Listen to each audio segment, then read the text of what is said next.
বিসমিল্লাহ, আলহামদুলিল্লাহ, আসসালাতু আসসালামু আলা রাসূলিল্লাহ। মধুবতী ইনকিউবেটর থেকে আমাদের যেই 54 ডিমের ফুল অটোমেটিক ইনকিউবেটরটা কিনছিলাম, এটা দ্বিতীয় ধাপের ডিম দেওয়া আজকে 18 দিন পূর্ণ হইল। কিন্তু ঘটনা হয়েছে, এই যে টার্নিং ট্রেটা, এটা একটা প্যারা।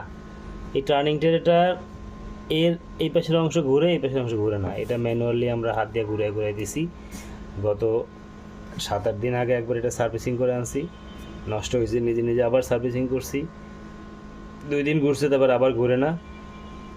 এই প্যারা খাইলাম। এখন ঘটনা হলো, ডিমগুলো আজকে হ্যাচিংয়ে চলে যাবে। তো হ্যাচিংয়ে গেলে আমরা এগুলো প্রথম ডিমগুলোকে সুন্দর করে এদিকে উঠায় রাখবো। ডিমগুলোকে উঠায় রাখা তারপর আমরা হ্যাচিংয়ে দিয়ে দিব আল্লাহর নামে।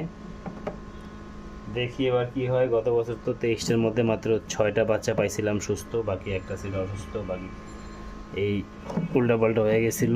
এবার দেখি আল্লাহ কি রেজাল্ট দেয়।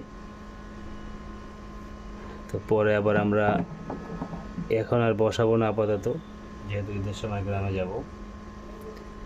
ঈদের পরে আবার ইনশাআল্লাহ গ্রাম থেকে ডিম নিয়ে আসবো, ওই ডিম আবার বসানোর চিন্তা ভাবনা আছে। কিন্তু এবার একটা নতুন সিস্টেম করব, সেটা হলো টার্নিং ট্রেটা এবার বের করে ম্যানুয়ালি ডিম বসাবো। কারণ টার্নিং ট্রেটা এবার ভালোই প্যারা দিছে, এই প্যারা নিতে পারিনি, যার কারণে এবার সিস্টেমটা পাল্টায় টার্নিং ট্রে অফ করে ম্যানুয়ালি করবো আর কি। এত টাকা দিয়ে আমি একটা অটোমেটিক কিনলাম, অটোমেটিক বাদ দিয়ে ম্যানুয়ালি করব। দেখি ম্যানুয়ালি রেজাল্ট কেমন আসে। আর আরেকটা বিষয়, সেটা হলো এই এসিডিসি তো এটার মধ্যে আছে, ফুল অটোমেটিক এবং এসিডিসি সব ফিচারই আছে। তো এসিডিসির জন্য আমরা একটা 12 ভোল্টের একটা বড় ব্যাটারি নিয়ে আসছিলাম আরও 20-25 দিন আগে, 20 দিনের মতন আগে। সেই ব্যাটারিটা দেওয়ার কারণে আমাদের যখন বিদ্যুৎ চলে যায় তখন এই ছোট লাইটটা জ্বলে, যে এই ছোট লাইটটা তখন জ্বলে ওঠে, যার ফলে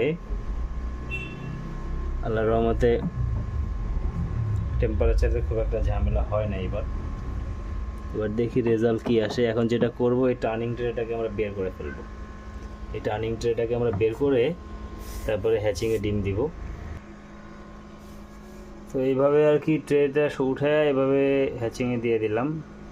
তো এইভাবে থাকবে 3 দিন। 3 দিন পরে এখান থেকে অটোমেটিক্যালি বাচ্চা বের হবে। তো এখন যেটা করতে হবে, আর্দ্রতার পরিমাণটা বাড়ায় রাখতে হবে, আর্দ্রতা 75-এর উপরে রাখতে হবে। তাহলে স্বাভাবিকভাবেই ডিম থেকে বাচ্চাগুলো বের হবে আশা করতেছি। চেক দিলাম, মোটামুটি সবগুলোই ঠিক আছে। দেখি বাকিগুলো কী হয়, আল্লাহ ভরসা। Thank you very much.